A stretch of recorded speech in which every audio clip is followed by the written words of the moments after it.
pós-doc na UFRN, mestre e doutor em astrofísica, ambos pela UFRN, fez doutorado sanduíche na Universidade de Wisconsin, perdão. Ele é bacharel em física pela UFPB, sócio efetivo da Sociedade Astronômica Brasileira, e tem interesse nas áreas de astrofísica do meio interestelar, magnetohidrodinâmica, turbulência, astronomia estelar computacional e observacional, e divulgação científica e ensino de física.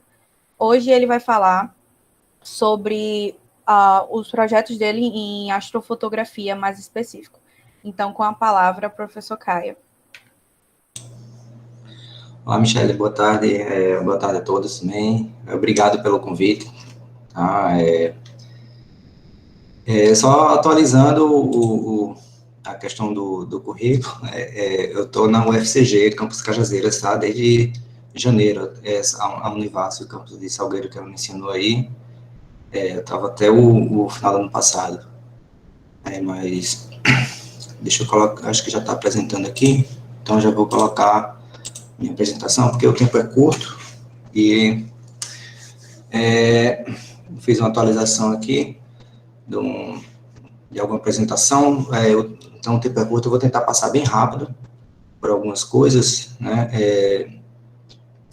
Então, meu nome é Caio, né, como eu disse, sou profissional de CG em Cajazeiras, e boa parte também do que eu vou falar, de algumas imagens também, eu utilizo nesse projeto que eu tenho de divulgação de astrofotografias, tanto fotografias minhas quanto de várias pessoas pelo Brasil todo, na verdade, que é o Sertão Astronômico.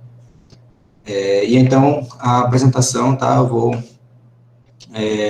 vou falar dos conceitos básicos de fotografia, dos objetos do céu que a gente utiliza para fotografar, né, e aí vai depender, o tipo de objeto vai depender do tipo de fotografia, as possibilidades de equipamentos que você pode utilizar para fotografar, né, e até as técnicas mais avançadas, que é você fotografar com um telescópio, né, e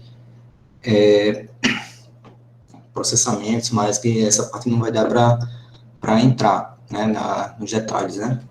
Então, só mencionando aqui, para fazer esta fotografia, né, então, a fotografia, ela é feita através de uma câmera, né, é uma câmera fotográfica, onde a gente tem a imagem registrada no sensor, né, então, se você tem aqui uma imagem,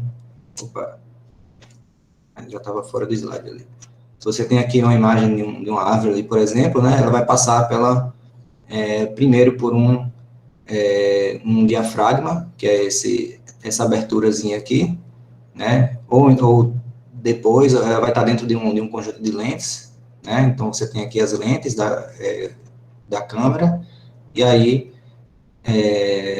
finalmente a imagem chega no sensor, que converte aí um sinal óptico em um sinal digital, certo, de uma corrente elétrica, em cada ponto ele vai formar aquela imagem, né. Então, tem basicamente 3 tipos de controles, certo, para a imagem. A primeira é a abertura, certo? A abertura tem esse diafragma aí da câmera, né? Eu até tenho aqui um exemplar, não sei se vocês estão vendo aí a apresentação, mas eu tenho aqui um exemplar de uma câmera antiga aqui, ó, que eu posso controlar a quantidade de luz, tá, que entra na lente, através desse diafragma, né? Então, esse aí é o controle da abertura, tá? Controle da abertura. Então, quanto mais aberto, né? Quando eu tinha aquela bem aberto, eu tenho maior abertura, e quanto mais fechado, a minha abertura fica sendo menor, certo? Apesar que eu estou mostrando aqui os números, né? A abertura maior representa F2, né? E a abertura menor, uma abertura mais fechada, é F20, né? Na verdade, aqui é uma razão, aqui é F sobre 20, né? Distância focal dividida pela abertura ali da lente, né?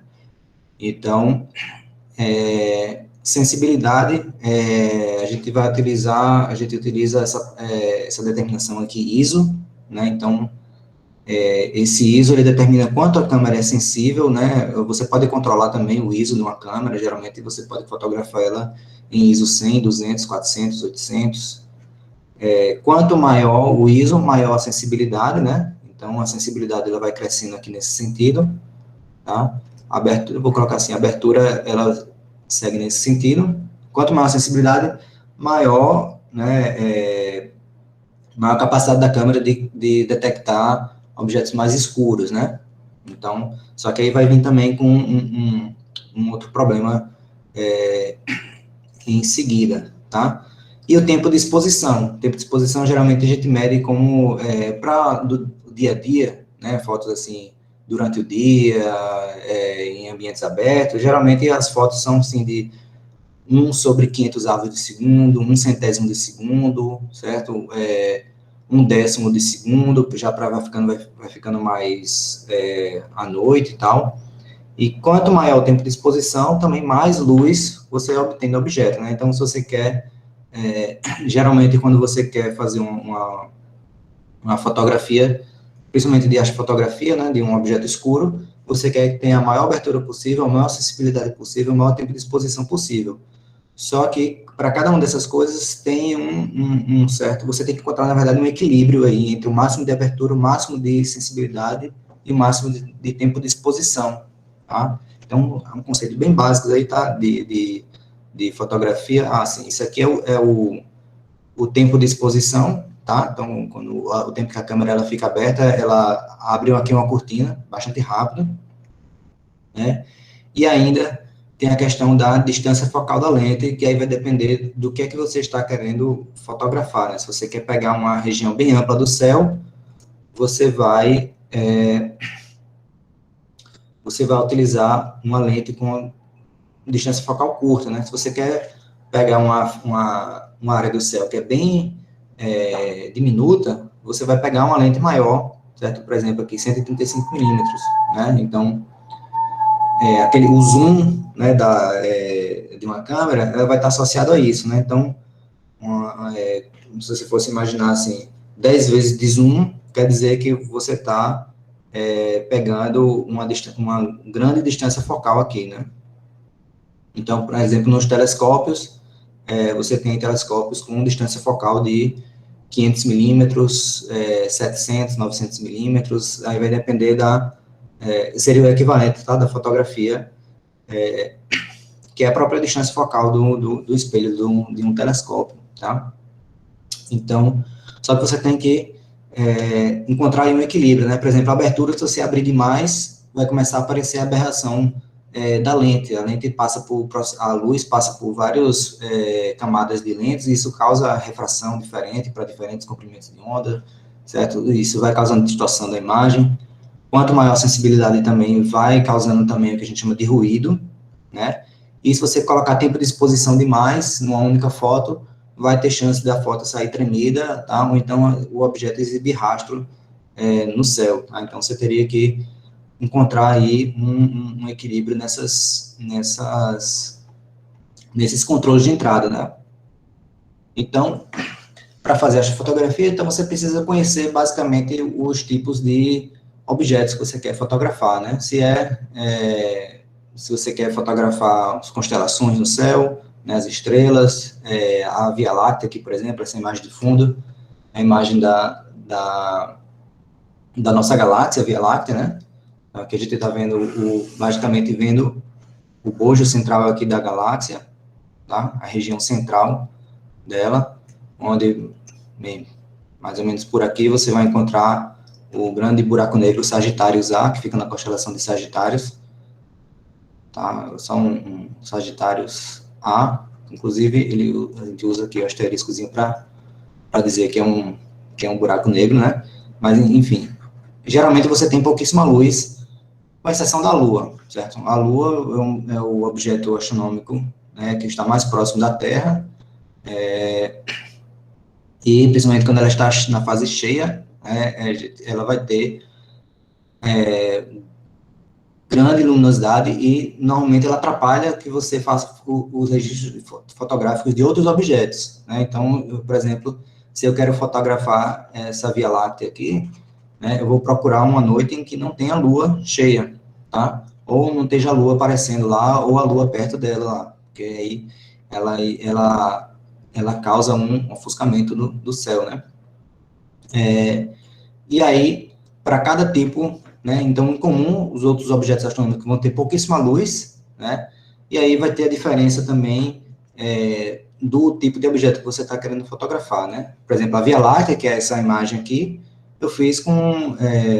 isso aqui foi a imagem que eu fiz usando uma câmera fotográfica normal, sem colocar zoom nenhum, né? Tipo, eu peguei a câmera, coloquei no tripé, apontei para o céu, fiz... Claro que isso aí são algumas fotografias que eu fiz um processo aqui de empilhamento, tá?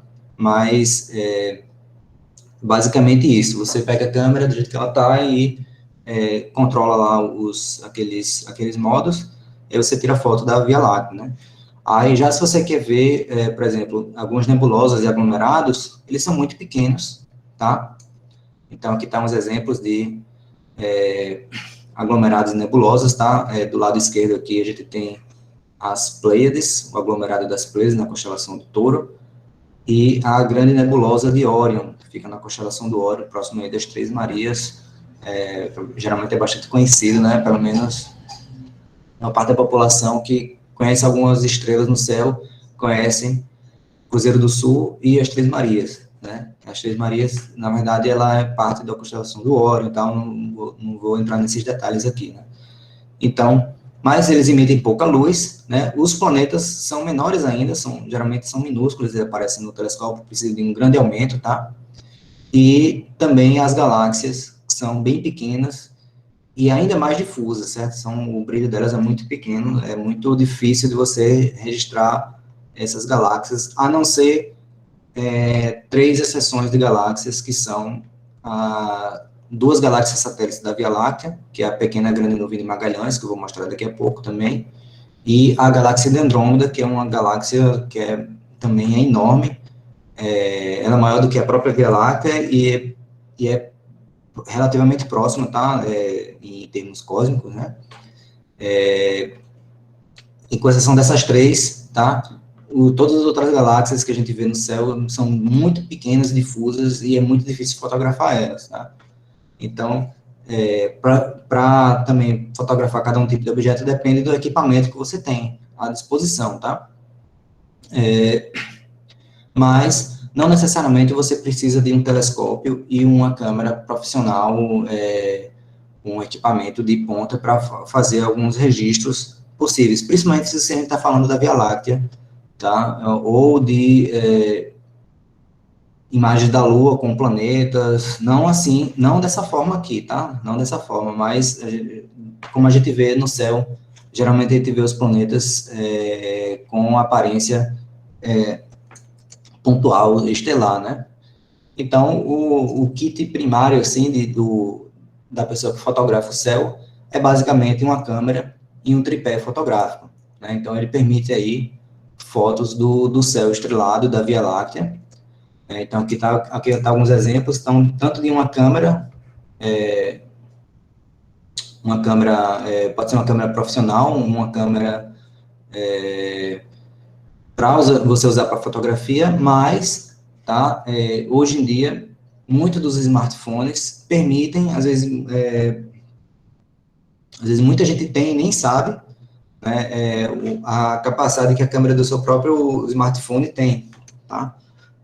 De fazer a fotografia.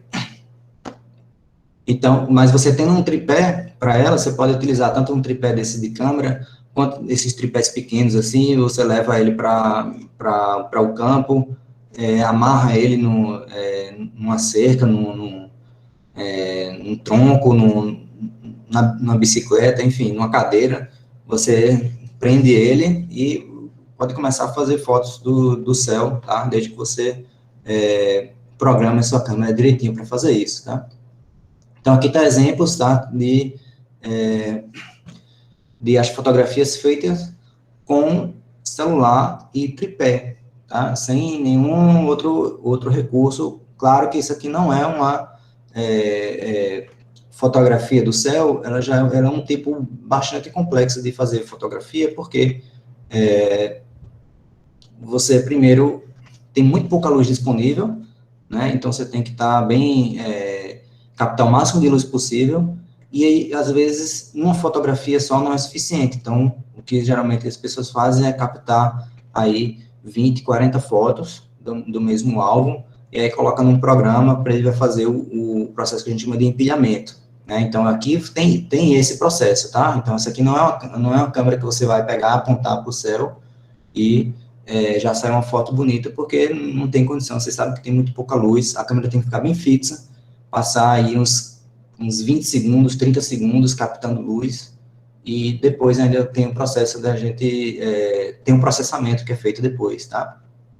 Então, aqui, por exemplo, são duas fotos de alguns astrofotógrafos que eu sigo, aqui vocês estão vendo aqui no Instagram, isso aqui, né, Astro Science, é um que eu recomendo bastante, ele tem vários tutoriais do Thiago Rocha, tem vários tutoriais aí de astrofotografia com celular, certo?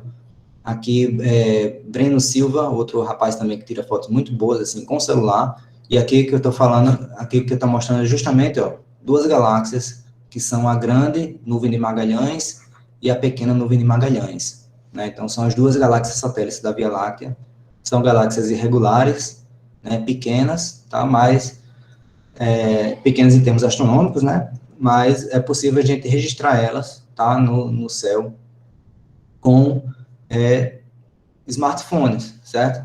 Claro que, como eu falei, o processo é um pouquinho, né, requer um pouquinho de trabalho para você, digamos assim, extrair esses dados da câmera do seu celular, tá? Então, aqui está, por exemplo, aqui está um exemplo também de uma fotografia do céu, aqui na região sul, ó, aqui a gente pode ver a constelação do Cruzeiro do Sul aqui, ó, tá? E um pouquinho aqui da mancha da Via Láctea, aqui também, tá? As estrelas da constelação do Centauro estão aqui. Estou só fazendo aqui um desenho. A gente sabe que desenho de constelação é uma coisa que requer muita abstração, né? Mas aqui, por exemplo, aqui tem essa constelação, vou só redesenhar aqui novamente, mas redesenhar uma parte aqui, porque ela continua para lá para cima. Mas, por exemplo, isso aqui, ó, isso aqui não é uma estrela, não. Isso aqui é um aglomerado de estrelas, que eu acho que eu tenho uma fotografia dela mais adiante, feita com o telescópio, tá? É o aglomerado, tá na constelação do Centauro, é o aglomerado Ômega Centauro, que você consegue ver ele a olho nu, tá? Então, aqui está uma imagem feita aqui próximo eu estou em Cajazeiras, né? Na Serra do Vital, que fica entre Cajazeiras e São João do Rio do Peixe, tá? Então, aqui é uma foto única do céu, aqui está muito escuro, né? Eu deixei a câmera 20 segundos, captando luz lá, parada no tripé, com ISO, sensibilidade bastante alta aqui, tá? Para uma fotografia, 6.400. Geralmente, essa no dia a dia, a gente usa ISO 100, certo? ISO 200, só para vocês terem noção. Bastante aberta, tá? E uma lente de grande campo, 18 milímetros, para essa imagem aqui, tá? Então, só nessa fotografia, a gente consegue ver também aqui, por exemplo, a nebulosa Saco do Carvão, que é uma nebulosa escura, Saco de Carvão, que ela é uma nebulosa escura que ela, na verdade, ela está ofuscando não, ela está tampando a luz de estrelas que estariam aqui atrás, né? Você vê como essa região aqui ela é brilhante, né? Tem bastante estrelas, mas essa parte aqui tem pouco, né? Então, essas manchas escuras aqui, geralmente são nuvens escuras mesmo, nebulosas escuras, frias, que estão tapando a luz de estrelas atrás ali dela, né? Então, para você fazer esse tipo de fotografia, geralmente você vai precisar de câmera ou de smartphone, ou câmera profissional, que é DSLR, que é câmera digital com prisma, certo? Com espelho e tal, para fazer fotografia, ou um novo tipo também de câmera que está surgindo aí, que é profissional também, que é mirrorless, que é sem o espelho, né? Geralmente essas câmeras, elas têm você vê ela através de um visor, né, e vê a imagem, e só na hora da fotografia é que o espelho ele vira para captar a luz, né? Então, mas tanto as câmeras de smartphone quanto aqui está uma imagem de uma câmera, tá? De celular, em que eu coloquei ela no modo Pro, certo? Que é um modo manual também, né? Modo manual ou modo Pro, né? Nem essa fotografia noturna você pode controlar muita coisa, né? Alguns celulares mais recentes que vão ter essa opção de foto noturna, eles pedem para você segurar com a mão e ele vai fazer uma imagem média, né? Mas no modo Pro, não, você pode colocar o modo manual, você pode controlar o tempo de exposição, tá aqui, ó, de 1 sobre 4 milésimos de segundo, certo? 1 sobre 4 mil avos de segundo, né? O 0,6 segundos até 30 segundos, esse é o tempo de exposição máximo que ele consegue captar, tá? Então, por exemplo, aqui estava em 2,5 segundos, só para testar, né? ISO 3200, né? E o foco, geralmente a gente coloca o foco no manual também, para ele colocar o foco no infinito. E um balanço de branco também você geralmente determina lá. E aí você coloca a câmera no tripé, ou coloca ela encostada numa cadeira, ou presa em alguma coisa, apontada para o céu, e você obtém, tá? E outra coisa que é importante é que a câmera tem que fazer fotos no formato RAW, que é cru em inglês, né? Porque esse formato aqui, ele permite que você processe a imagem de maneira mais profunda. Ele tem realmente os dados que foram obtidos lá, né? Aí, claro que ele também é um formato maior, né? JPEG é um formato compactado, tá? Então, por exemplo, algumas câmeras, elas têm o modo de fotografar em RAW, né? Nativamente. Outras, você precisa instalar algum aplicativo de câmera que ele faz essa fotografia em formato RAW, né? E aí, só que para isso você precisa ir para um local afastado da cidade, para um sítio, um local de camping, para você obter uma boa imagem também. Inclusive, essa imagem que está aqui atrás, que eu quis mostrar, foi uma fotografia feita com o celular, tá? Esse aqui foi com o meu celular. Aqui está o telescópio, aqui atrás de mim está ele aqui na estante também, né? O tripé do telescópio, tal, ligado aqui na bateria, e ele está apontando aqui, ó. Esse aqui é o alvo da minha fotografia, e essa imagem aqui, ó, essa manchinha aqui, isso aí é a galáxia de Andrômeda, tá? Então, aqui, uma única exposição da minha câmera, acho que foram 24 ou foram 32 segundos, eu consegui, claro que eu estava numa região de sítio e tal, e eu consegui registrar aqui a galáxia de Andrômeda, tá? Então, só para vocês verem como é possível. Isso aqui, inclusive, eu coloquei o celular encostado na cadeira, assim, porque o meu tripé estava ocupado com o telescópio, não tinha outro tripé do lado. Geralmente tem um adaptadorzinho para tripé, tá? Eu estou segurando um aqui agora, cadê? Na minha imagem da webcam, ó. Isso aqui você enrosca ele no tripé, ou aqui, geralmente aqui, e você coloca a câmera aqui na imagem, você coloca ele preso aqui e parafusa no tripé, e aí permite que você faça a fotografia do céu, tá? De maneira bem fixa. E aí, o que é preciso fazer também, o que geralmente é bom de fazer também, é você colocar, geralmente tem aqui nas opções, para você tirar foto depois de 2 segundos, né? Tem aquele temporizador, que geralmente é o temporizador de selfie, né? Porque quando você toca ali para tirar foto, geralmente vai tremer um pouquinho, né? Então, todas essas coisas que você vai tomando cuidado, ou então um controle remoto, né? Também tem alguns desses, até próprio pau de selfie, né? Esses tripézinhos, eles têm um controle remotozinho para fazer fotografia, né? Tem outras câmeras também que recebem até comando de som, né? Você pode programar para bater palma, então, assim, tirar foto, ela tira foto, né? Então, tem essas possibilidades aí com câmera de celular, tá? Então, aqui eu vou estar dando um exemplo, tá? Eu não acompanho exatamente, apesar do meu celular fazer foto, poder fazer foto, assim, eu, como tenho câmera, eu tenho uma câmera dessas mirrorless, né? Então, eu não preciso muito estar fazendo foto com câmera com celular, mas tem um pessoal que tem nesses celulares da Xiaomi, esses mais novos, certo? Redmi Note 9, 10, 9, 8 Pro, quase todos esses fazem, certo?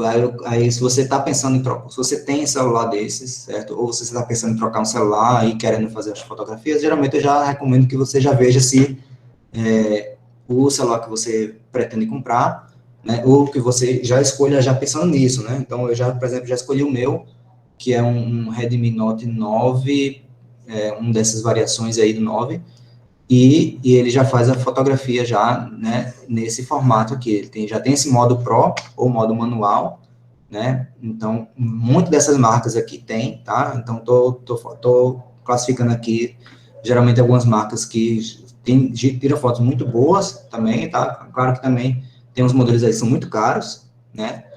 E o iPhone, geralmente, também, ele consegue fazer, mas você precisa de aplicativo de câmera específico para isso, e, geralmente, são aplicativos, né, pagos, como tudo no iPhone, né, enfim. Mas ele tem essas opções aí nativas, mas, pelo que eu converso com várias pessoas, geralmente, para a fotografia, as câmeras da Xiaomi, claro que também dessas outras marcas aqui, Redmi, enfim, HTC, tem o Google One também, enfim, tem um monte de celulares agora, certo? Que permitem que você faça a fotografia, tá? Da Via Láctea, tá? Então, esse seria o primeiro, o primeiro passo aí, tal, para você fazer a fotografia com o celular. Então, você não precisaria, smartphone geralmente é uma coisa que praticamente todo mundo tem hoje em dia, né? Então, você poderia pegar aí um modelo, ou de segunda mão, ou então um modelo, não precisa ser o de ponta de linha, mas que ele tem esse modo Pro aí, e começar a fazer essa fotografia, tá saindo da cidade, né? Então, para fazer esse tipo de fotografia, tem alguns aplicativos que ajudam também. Se sua câmera não faz a foto no modo Pro, tá? Tem alguns desses aplicativos, que é por exemplo, o Astrocam, Open Camera. Open Camera, o nome já diz, ele é open source, tá? Ele é aberto. O Astrocam, agora eu não tenho certeza se ele mas eu acho que ele porque eu não coloquei eu não coloquei para instalar nenhum aplicativo fora da Play Store, né? Isso aqui é um próprio print da Play Store, né? Do Google. E se for pago, talvez seja só alguns R$2, alguma coisa assim, na época de promoção, tá? Então, eles permitem que você faça fotografia no modo RAW, que é o cru, tá? Para poder processar depois, geralmente no computador, tá? Timelab, ele é um outro aplicativo também, é muito bom para tanto você fazer fotos em sequência, né? Você quer tirar 30 fotos da mesma região do céu, que é geralmente o que a gente recomenda, tal. Você pode colocar ele para fazer isso, ou você pode, se você quiser fazer um time-lapse, né, que é um vídeo em tempo acelerado, né, então você coloca lá uma foto de 20 segundos, de 30 segundos, e aí você coloca lá ele para fazer ali 100 fotos, geralmente você precisa pelo menos umas 100 fotos para fazer um vídeo bacana de alguns segundos, né, de 5 segundos e tal. O ideal seria pelo menos umas 300, 400 fotos, você deixa a câmera lá no tripé, deixa fazendo aquilo, fazendo as fotografias, vai fazer outra coisa, né, ver se ela está carregada mesmo, tal, e aí depois você volta, você pode também voltar nesse aplicativo, você pode fazer as fotos também com os outros aplicativos e depois jogar nesse Timelab só para fazer o vídeo daquela sequência de imagens, né, então já fica bastante bacana. O Stellarium Mobile, né, o mobile, ele é muito bom. Ele não é mais um aplicativo de fotografia, mas ele é um aplicativo de simulação do céu, tá? E para você fazer a fotografia, você precisa, né, conhecer um pouquinho o céu. Você quer fotografar a Via Láctea, você tem que saber se ela está visível, né? Então, essa época do ano, por exemplo, quando anoitece, a Via Láctea já está bastante alta aqui no céu, já está bem assim no céu, bem no alto do céu, que é o que a gente chama de zênite, e lá para meia-noite ela já vai estar se pondo, né? Então você pode, nessa época do ano, né? Quando for daqui a 3 meses, não vai ter mais Via Láctea para ver, né? Você vai ter outra região do céu para ver, então é interessante que você conheça o céu, né, o que você está querendo fotografar, vai ter, por exemplo, as galáxias, a pequena grande nuvem de Magalhães, elas estão mais voltadas para o sul, a galáxia de Andrômeda está mais no hemisfério norte, né, então você precisa conhecer, né, o céu para escolher o que é que você vai fotografar, e esse estelar, ele é muito bom para simular o céu, né, inclusive você pode, ele tem um modo que você coloca a sua câmera, câmera não, ele pega a orientação do seu celular e ele mostra para onde você estiver apontando o céu, ele vai mostrar na tela, como se fosse o céu que está atrás do celular, sem ser com a câmera mesmo, né. Também tem outros aplicativos que fazem isso. Um outro que acabo que eu uso um pouquinho ele é o Clear Outside, né, que é se você quer saber se está limpo o céu à noite, né, então ele mostra uma previsão do tempo, às vezes você olha assim, 7 horas, ou então dá 5 horas da tarde, o céu está bem limpinho e tal, então hoje eu vou fazer essa fotografia e tal. E aí, quando você vê, tá nublado, né, e esse Clear Outside, ele faz previsão específica de nebulosidade do céu, certo? Não é um site de previsão de chuva, né? Então, ele mostra uma previsão de quanto de nuvens tem no céu, tanto nuvem baixa, quanto nuvem média, quanto nuvem alta, né? Então, ele pode ajudar você bastante nisso. E um outro também que eu recomendo, que é o Estação Espacial Internacional, ou então não coloquei aqui, o Heavens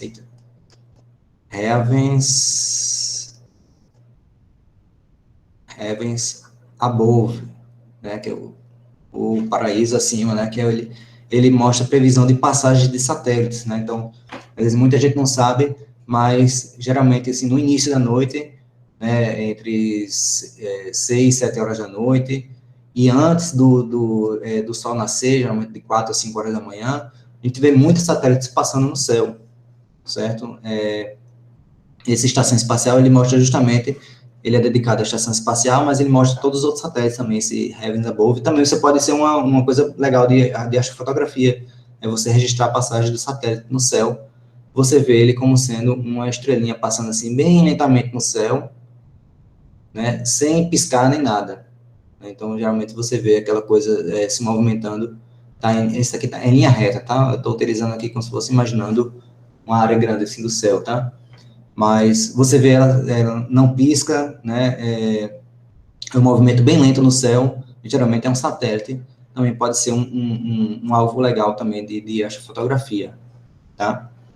E alguns exemplos de câmeras DSLR ou câmeras mirrorless, né, que fazem astrofotografia também, então, eu acho que só valeria a pena, a não ser que você tenha à disposição, ou comprar uma usada, tá? Ou então, só depois que você realmente aprender a usar no seu celular, aprender todos os processamentos, tal, e aí você pode começar a pensar em uma dessas câmeras, que aí geralmente são muito caras, já vai coisa de alguns R$ 1.000, certo? 2 a 3 mil reais, enfim, o limite superior dificilmente tem, né? Mas, geralmente uma câmera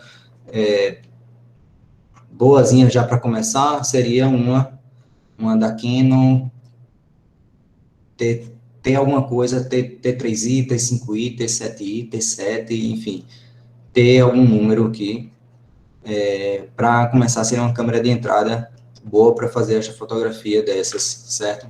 E aí essas outras aí também enfim, já são muito caras já também, mas são essas seriam as ideais, né, para fazer astrofotografia, tá? De qual marca você recomendaria? Aí eu acho que tem muito gosto pessoal também, né? Mas a maioria das pessoas ficam entre essas duas aqui, entre Nikon e Canon, né? Pela disponibilidade também de lentes disponíveis para elas e aplicativos de computador que controlam também essas câmeras, né? Mas, enfim, eu tenho uma câmera da Sony e tenho uma da Canon que eu adquiri recentemente, né? Então, também tem vantagem se for uma câmera mais recente, né? Mas outra coisa que você tem que começar a pensar quando vai fazer essas fotografias, né? Como eu falei, você tem que estar controlando sempre a questão da abertura, o tempo de exposição aqui, 15 segundos, né? E a sensibilidade. Então, vocês percebem aqui essa imagem do cometa, tá? Isso aqui é uma imagem, um frame único do cometa Neowise, que passou, né, há um ano, um pouco mais de um ano, né? ele foi bem mais visível no hemisfério norte, e quando ele foi chegando aqui no hemisfério sul, ele já foi perdendo um pouco do brilho, né? Mas eu consegui fotografar ele também daqui de Cajazeiro, lá da Serra do Vital também, tá? Então, aqui é uma imagem, lá tem um céu bastante escuro, então você vê aqui várias cidades aqui, distantes aqui, olhando já para... A gente tá na Paraíba, mas lá da Serra, essa cidade toda que a gente tá vendo aqui é do Ceará, que já é na divisa, né? Então, eu não posso chegar aqui e colocar simplesmente o ISO máximo e colocar 30 segundos, né? Porque, por exemplo, ó, veja aqui nessa imagem, 15 segundos, a gente já começa a perceber uma imagem meio riscada aqui, ó, né? A gente já começa a perceber que tem um movimento das estrelas aqui, ó, nesse sentido, né? Então, eu não posso colocar mais do que isso, principalmente com essa lente que eu utilizei, que é 55 milímetros, que é uma lente mais fechada, né? Então, se fosse 18 milímetros, seria mais aberto, né? Se fosse aqui, ó, 18 milímetros, né? 50 milímetros seria uma coisa assim, mais fechada, né? 55 milímetros, né? Então, quanto mais fechado, mais ele vai conseguir perceber o movimento do céu, tá? Então, quanto mais eu fecho isso aqui, eu preciso de um certo aumento, né, para eu poder ver o objeto bem, tá? Mas, quanto mais eu fecho o meu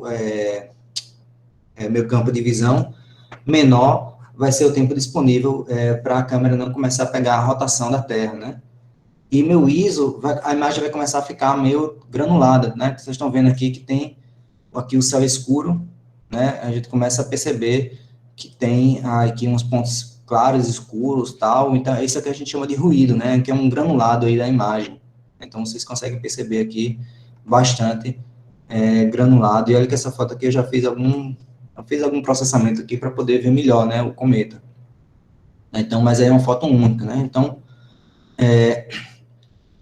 geralmente é uma coisa que a gente faz para ver qual é o tempo máximo que é permitido, né? Então, geralmente, em câmera de celular, você vai utilizar ou 16 segundos ou 32 segundos, 24 se a câmera... Mas, geralmente, elas têm esses múltiplos de 2, né? Geralmente, 2, 4, 8, 16, 32 segundos. Que é, basicamente, usar a regra do 500. É pegar... Se você tem uma distância focal aqui, por exemplo, de 50 milímetros, né? Então... pela regra dos 500, você pegaria 500, dividiria por 50, você teria no máximo 10 segundos ali disponível, né? Ou seja, se eu utilizar uma lente de 18 milímetros, o tempo disponível que eu tenho para fazer a fotografia seria 27 segundos antes de começar a aparecer aqui os rastros, tá, das estrelas. Então, se você quer estrelas bem pontuais, você teria que estar atento a isso, né? E isso para um sensor de câmera profissional, que é um sensor de 35 milímetros, tá? A maioria das outras câmeras, por exemplo, aquelas Canon T3i, T5i que eu falei, o sensor dela é um pouquinho menor, que chama de APS-C, né? Então, ele é um pouquinho menor do que o sensor de 35 milímetros, né? Se aqui for 35 milímetros, o sensor APS-C é esse aqui, né? APS-C, e aqui é o 35 milímetros. Então, como o sensor dele é menor, né, então, essa mesma distância focal vai pegar um campo de visão mais estreito, e aí você tem que dividir ainda por 1,6, então, diminuiria para 18 segundos o tempo máximo aí de exposição, tá? E o mesmo vale para a câmera de celular também, tá? Mas, a não ser que você queira pegar justamente esse rastro das estrelas, que podem fazer fotos muito bonitas, tá? Então, por exemplo, essa aqui na vertical é foto feita com o celular, utilizando isso. Você faz várias sequências de fotos, né, num tripé fixo, fotos de 30 segundos, 1 minuto, 2 minutos, tal. Mas como é o celular, então ele vai limitar em 30 segundos. Então, você faz aí quanto tempo você tiver disponível para fazer essas fotos, de 30 segundos fixo no tripé, e depois junta ele num programinha, como aqueles que eu falei, né, que é de empilhar fotos, e aí você vai ter o que a gente chama de Star Trails, né, que é os trilhas estelares, as trilhas que elas fazem aqui no céu, né, mostrando aí, claro que eu estou mostrando aqui uma foto profissional, né, mas uma foto com o celular você consegue já fazer isso. Então, o tempo disponível que você tiver para fazer, você vai fazendo, né. Então, a não ser que você queira propositalmente, né, pegar esse movimento aí das estrelas, né? Então, já são 12h40 já quase. Ou você pode também, né, fazer time-lapses aqui. Cadê coisa para ver o vídeo? Então, aqui tem um time-lapse que eu estava meio nublado, às vezes fica mais legal, mas olha aqui a galáxia de Andrômeda que eu mostrei naquela outra imagem, certo? Então, a gente consegue perceber, tá, o objeto, desde que você saiba, né, onde é que esteja apontando, tá? Então, deixa eu aqui passar o slide. E aí, o próximo passo, né, seria você, para superar essas limitações da câmera e do céu, tá? Por exemplo, aqui eu tenho uma imagem só, tá, do céu, que a gente chama de um sub, ou um light, em 58 milímetros, 30 segundos, isso aqui já é usando um tripé com acompanhamento, tá? Porque 58 milímetros e 30 segundos de exposição, eu já deixaria um rastro aqui, né? E aqui uma imagem só, aqui é como sai da câmera, claro, sem nenhum processamento, ela geralmente sai uma imagem bem chapada, tal, e aí, depois de você fazer um empilhamento de 43 imagens como essa, tal, eu também cortei, vocês podem ver que a imagem é menor aqui, porque nas bordas a gente vê também já tem uma aberração da lente, porque eu utilizei uma abertura muito alta, e aí ela causa esse processo aqui de esticar as imagens do fundo, não, das bordas, né? E aqui, a mesma imagem do céu, tá? Dentro da Via Láctea, a gente já consegue ver aqui umas nebulosas, alguns aglomerados aqui, né? E aí, como eu falei, né, nem tudo que sai na fotografia é o alvo que você quer fotografar, isso especialmente no céu, que ele tem muito pouca luz, né? Você começa a ter efeitos aí da lente, do sensor, enfim, do aquecimento da câmera, né? Então, o que geralmente a gente faz para poder melhorar a imagem do céu, tá? É usar frames de calibração, que é um que a gente chama de que vai ser, na verdade, vai ser um processamento e um pós-processamento em que você já vai depois pegar isso tudo junto, né? Então, como é que faz isso, né? E, geralmente, você pega aí, você pode pegar uma região do céu, né? Você está em essa região aqui do céu, e aí você tira, né, 20 fotos, 30 fotos, 40 fotos dessa região do céu. Claro que o céu vai se movimentando, né? Então, você tem que, a cada 5, 10 fotos, você vai lá e reenquadra, porque senão, como as estrelas estão se movendo, né? Então, o seu enquadramento vai sair, né? Então, você tira aí, você vai fazendo esse enquadramento aqui, enquanto as estrelas vão subindo, você vai subindo também o seu sensor a cada 10, 15 imagens, enfim, 10 imagens geralmente tá bom, dependendo do zoom que você dá, e aí você vai reenquadrando, você coloca essas imagens aqui num programa como esse, que são gratuitos, tá? Deep Sky Stacker, Sequator geralmente é o mais intuitivo, tá? Para começar, você pega aí 20 fotos, 10 fotos, às vezes, geralmente você já consegue uma imagem boa, tal, mas aí, à medida que você vai fazendo, você vai querendo se aperfeiçoar, né? Não tem limite superior aí, não, né? Para astrofotografia, né? Então, por isso que ele acaba virando um hobby, porque sempre tem alguma coisa que você pode melhorar, um objeto que você quer fazer mais fotos, você quer... então, eu conheço gente aí que faz fotos aí de objetos com 200 fotos, 400 fotos, tá? Às vezes de mais de uma noite, então você vem uma noite aqui, tira 100 fotos, na outra noite você vem de novo, tira mais 100 fotos, tal, e vai juntando, nesses programinhas, geralmente você tem esse campo para você juntar, e aí ele gera uma imagem só, tá? E aí por que a gente faz isso? Porque uma imagem só, tá? Geralmente tem o que a gente chama de ruído, tá? Então aqui, essa imagem aqui de fundo é um ruído da minha câmera. Eu tirei uma foto com a mesma tempo de exposição e temperatura, e ISO, que são os mais importantes, sempre exposição, ISO e temperatura. A abertura não vai fazer diferença porque você tampa a lente da câmera, você bota uma tampa, você cobre, né? E a gente pode ver aqui nessa imagem aqui do Sky Telescope a comparação da mesma região do céu com uma exposição de 5 minutos, como é bem granulada, e depois de 35 minutos. Então, vocês me avisem aí, tá, gente? Quando estiver acabando, já está acabando o meu tempo, né? Então, você faz aí 15 a 20 fotografias, porque isso vai melhorar a razão sinal ruído, tá? para imagens aqui do céu, o ruído, ele geralmente é proporcional à raiz quadrada do sinal. Então, a razão sinal-ruído é a razão entre o sinal e o ruído, né? Ou seja, isso aqui seria igual a, o sinal dividido pela raiz do sinal, tá? Ou seja, seria equivalente à raiz do sinal, tá? Então, se você tem, por exemplo, se você tem uma imagem aqui com 100 fótons, digamos assim, então,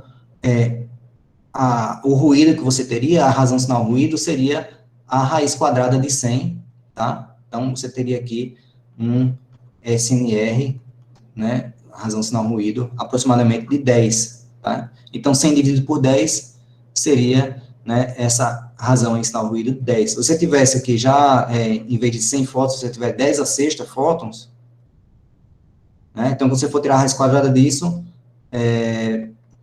razão sinal ruído disso aí seria, né, a raiz quadrada de 10 a sexta vai ser 10 a terceira, tá? Então, você vai ter um sinal ruído bem melhor, né, a razão entre o sinal e o ruído, né? Ou seja, você tem muito mais sinal do que ruído, né? Então, você tem aí, quanto mais tempo de exposição, melhor, né? E aí você pode fazer fotografias dark, que é você fotografar só com a lente coberta, que é para você obter só o ruído. E olha que interessante, você não vai subtrair da sua imagem, você vai somar a ela, tá? Então, por exemplo, se o alvo tem esse perfil aqui, digamos, seria o perfil verdadeiro, né? A imagem que você obtém, na verdade, ela é uma imagem, assim, bem cheia de picos e vales aqui, né? Então, quando você tira, se esses picos e vales estão em posições aleatórias, tá? Então, quando você for fazer outra fotografia, ela vai,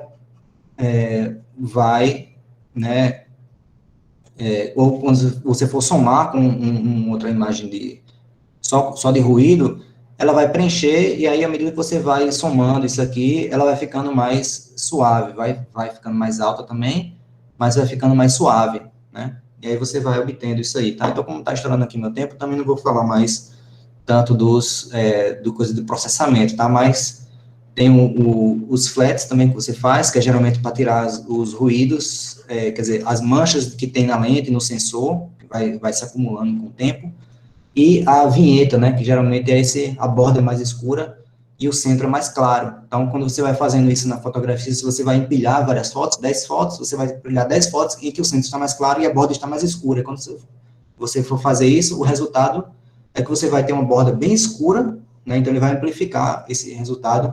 Então, você faz esses sensores, esses frames aí de calibração, tá? Que vai melhorar aí o sinal ruído. Então, você pode ver aqui uma única imagem do cometa Neowise também, e aqui um resultado do empilhamento aí de algumas imagens, em que a gente consegue ver bem mais detalhes, né? A gente vê uma outra cauda aqui, e uma outra cauda aqui já bem tênue, né? Aqui está a imagem bem ruinzinha, porque também está bem ruinzinha assim, né? Se você for comparar com o que ela poderia ser, né? Mas aqui você vê bastante ruído aqui, principalmente nessa região aqui do céu, que eu exagerei aqui um pouquinho, que é para mostrar mesmo, tá? Que também você tem que tomar alguns cuidados, como não fazer sempre a mesma foto, sempre na mesma posição, às vezes virar um pouquinho para um lado, para o outro, geralmente ajuda também a manter, tá? Manter a aleatoriedade, tá? Dos frames, tá? E aí, no caso que você já tiver telescópios, né, você pode fazer fotografias de planetas você não precisa ter uma câmera dedicada para isso, você pode começar com uma webcam, então aqui está alguns exemplos de câmeras webcams que é possível fazer, não todas, mas algumas dessas câmeras permitem, com que você filme o objeto, então você coloca acopla ela no telescópio mesmo, na frente da ocular, e aí fixa ela lá, você filma um planeta, tal, filma, e depois tem programinhas que vão fazer aí o processo que a gente chama também de empilhamento desse vídeo, né? Para a Lua não precisa ter muito esforço, geralmente você coloca ali a câmera na frente do telescópio e tal, você consegue fazer uma foto bacana. Já para aglomerados e galáxias, geralmente precisa de acoplar o sensor da câmera diretamente no foco do telescópio, é como se você estivesse transformando o telescópio na própria lente da câmera, né? É o que a gente chama de foco primário, e aí você permite que você faça aí, né, muitas fotos de um objeto só, né? Então, para dar um pouquinho de tempo para perguntas, muita gente também me pergunta, né, não tem como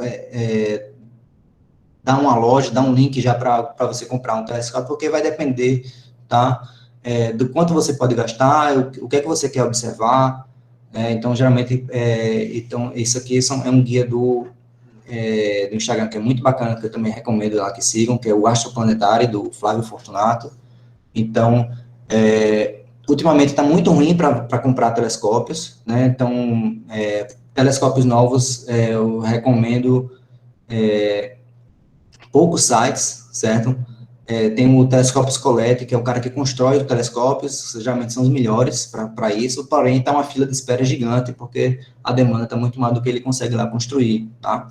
Então, tem alguns telescópios usados também que aparecem em grupos do Facebook e tal, que é Brechó da Astronomia, Bacon da Astronomia. Não recomendo você comprar nesses sites americanos, sites assim, no Mercado Livre, assim, sem saber realmente o que é que você está comprando, tá? Então, para você só ter uma ideia, né, da questão de você empilhar as imagens, por exemplo, aqui está uma imagem com a câmera, uma imagem só com a câmera, um frame de 15 segundos, e aqui um empilhamento de uma galáxia Centaurus A, tá? De 143 fotos de 30 segundos, com acompanhamento claro, com outro sensor também, que é uma câmera dedicada que eu tenho aqui. Então, você vê como melhora, né? Isso aqui está até mais próximo do que a gente consegue ver num telescópio, tá? A gente vê somente uma mancha esbranquiçada com uma mancha escura atravessando, né? E aí vão as possibilidades, tá? Então, aí você pode implementar, né? Na verdade, é como aquilo que eu disse, né? É um hobby, parece que nunca tem fim, você sempre descobre uma coisa que você pode obter para melhorar, então, para facilitar a sua vida, né? Então, eu desejo aí céu limpos a todos e todas. Siga aí minha página no Instagram, que é de divulgação da astronomia, de astrofotografia também, para tirar dúvida, né? Outras contas que eu também recomendo, assim, bastante, que é o Albelan Barros, que ele é um fotógrafo brasileiro que faz um monte de fotos, tem cursos também, enfim, mas não precisa, ele tem alguns tutoriais bacanas também no YouTube, você entra lá no perfil dele.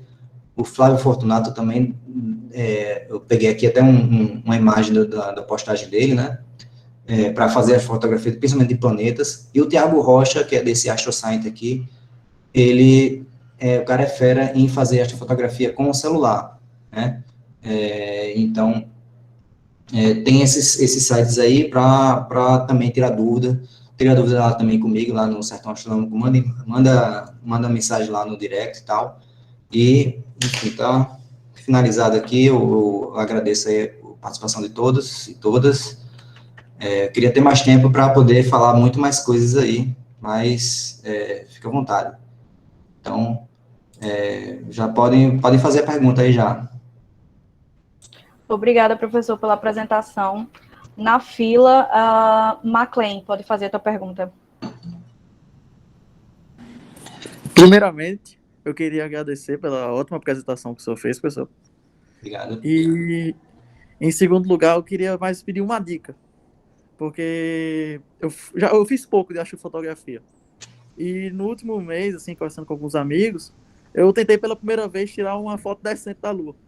Tirei esse tipo bem no improviso. Eu consegui um resultado aqui. Uhum. Vou colocar o link aqui. Ué, não dá pra colar o link. Calma. Deixa eu tentar de novo.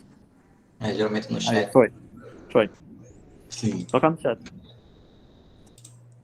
Acesso negado, tá? O arquivo tá privado aí para você.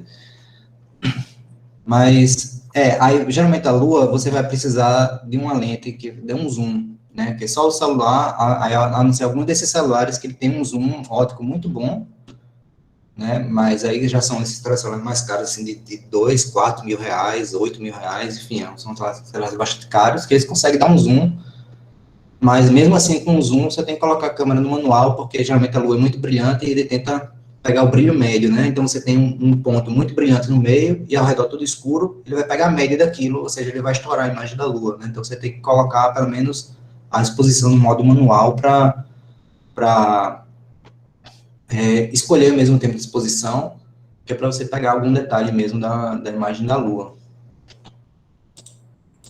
Tá bem. Só vê se agora pegou o link. Eu Pegou. chequei direito. Pegou? Tô vendo. Então, o que eu peguei, para tentar meio que facilitar a situação para mim, eu peguei, o dia que eu fiz isso foi numa lua cheia. Uhum. Foi bem improviso mesmo. Eu peguei um aplicativo de câmera assim que Tô compartilhando fizesse. aqui. Também, tranquilo. Eu peguei, coloquei usando a minha própria mão e tirei a foto. Sim. Aí, além da ideia de fazer várias fotos em sobreposição, usar o RAW e o tempo de exposição prolongado, tem algo mais que eu poderia fazer para melhorar uma foto assim da Lua? Uma imagem da Lua, geralmente a gente faz só uma imagem mesmo. Aí, para a imagem da Lua, ou você teria que pegar um binóculo mesmo, certo? Aí você coloca aí o seu celular aí o seu celular apontando assim mesmo, como se fosse numa da lente do binóculo, né? Ou uma lentezinha dessas também que tem para celular, ou então para buscadora, que é isso, que você acopla ele também para fazer foto, aí você consegue geralmente imagem melhor, tá? Mas aí, para conseguir uma melhor resolução, infelizmente, quanto maior o diâmetro da lente, melhor, tá? Tá bem, muito obrigado. Nada. Laison Felipe perguntou, tem como tirar fotos de eventos como supernovas? As supernovas, geralmente, tem como fazer foto, mas assim, você tira uma foto aí a cada... às vezes tem algumas novas, né, nem supernovas, são novas na nossa própria galáxia, que às vezes uma estrela que não era visível a olho nu, e aí ela passa a ser visível já no limite da visão, teria que acompanhar ela, o brilho dela por semanas, por meses, para você realmente ver alguma coisa, certo? Tem como tirar fotos de eventos como supernovas? Tem, mas geralmente é só com telescópio com acompanhamento e tal, fazendo várias fotos, tanto numa noite só, mas como acompanhando ela ao longo dos dias, porque supernova é um evento que dura, às vezes até meses ou até anos, até um ano ou dois, o brilho dela variando com o tempo, né? Matlux, possível tirar uma foto decente da galáxia estando na cidade, é pedir milagre, é um pouquinho pedir milagre, viu? Porque estando na cidade, aquele brilho mesmo, ele ofusca, tá? Qualquer objeto tênue que tem ali, tá?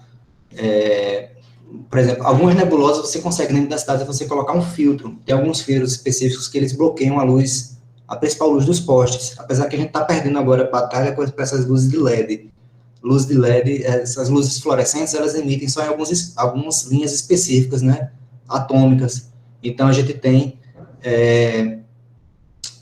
uns filtros que bloqueiam justamente essas linhas desses postes de luz fluorescente, né? Essa luz de mercúrio, lâmpada de mercúrio a vapor e tal. Mas essas lâmpadas de LED não, essa lâmpada de LED, ela emite todo no visível, então a gente está perdendo a batalha aí contra a poluição luminosa, que a gente chama, tal. Filtro polarizador também não ajuda nesses casos, seriam filtros de linha mesmo, assim, que ele bloqueia certas linhas, certo? Mas com a chegada aí das luzes de LED, pode sair da cidade para você fazer essas imagens, tá? Mas aí você tira, tá, um final de semana aí, para ir para um camping, um sítio aí da família, ou de alguém conhecido, tal, confiável, né, claro, sempre algum lugar aberto, e aí você consegue, tá? Fala, Alejandro. Tem alguns sites que mostram justamente os mapas de poluição. Diga. Opa, desculpa. Eu queria, assim, eu tinha visto, né, algumas semanas atrás, né, pessoas dizendo que a Starlink lá, né, que é o satélite lá do Elon Musk, eles iam atrapalhar muito a astronomia, né, a observação e tal, não sei o quê. Aí eu gostaria de saber, que eu vi foi pessoas aleatórias, eu queria saber se é verdade e a gente está falando de atrapalhar quanto. É verdade, principalmente para pesquisa, né? Porque você basicamente sempre vai ter um satélite passando aí na linha de visão dos telescópios, e vai ter que levar isso em consideração agora para fazer não só a fotografia assim de visual, certo? Mas como a de pesquisa mesmo em telescópios baseados em terra, certo? E vai ter que levar em consideração ou excluir os frames que aparecem nos satélites, ou programar para não registrar ali, porque eles vão realmente atravessar e vai deixar o rastro deles ali na imagem, né? Principalmente se você está fazendo espectroscopia, aí o brilho deles vai atrapalhar, né? Alguns deles, assim que eles são lançados, geralmente são vistos, assim, geralmente em latitudes mais distantes do Equador, São Paulo, ou então cidades mais ao norte também. Geralmente vê 2 dias depois do lançamento, eles veem as trilhas, 60 satélites, assim, enfileirados, passando assim no céu, bem lentamente, né? Depois eles vão aumentando a altitude da órbita. É difícil a gente ver a olho nu, mas com binóculo a gente vê, e fazendo as fotografias a gente vê também. Então, eu acho que seriam essas as perguntas. Como eu disse, eu estou aberto, vocês podem mandar mensagem lá naquele perfil lá, Sertão Astronômico. Eu agradeço, tá, ao CA de Física. Estou disponível também para fazer fazer, digamos, um aprofundamento aí dessas técnicas de astrofotografia, de processamento, que eu só falei que existe, né, mas é todo um procedimento de trabalhar com os dados como a gente trabalha em física experimental mesmo, né, de calibrar os dados, de eliminar as coisas inúteis, de evitar também cortar os dados, enfim.